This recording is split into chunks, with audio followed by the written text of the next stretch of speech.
कर्पूरगौरं करुणावतारं संसारसारं भुजगेन्द्रहारं सदा वसन्तं विद्यारविन्दे भवं भवानी सहितं नमामि। मन्दारमाला कलितालकाये कपालमालाङ्कितसुन्दराय दिगम्बराय च दिगम्बराय नमः शिवाय च नमः शिवाय। कालीन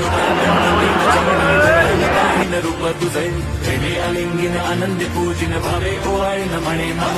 त्वमेव माता पिता त्वमेव बन्धुश्च सखा त्वमेव विद्या द्रवणं त्वमेव सर्वं मम देवदेव। कायेन वाचा मनसेन्द्रियैर्व बुद्ध्यात्मना वा प्रकृति स्वभावात् करोमि यद्यत् सकलं परस्मै नारायणाय इति समर्पयामि।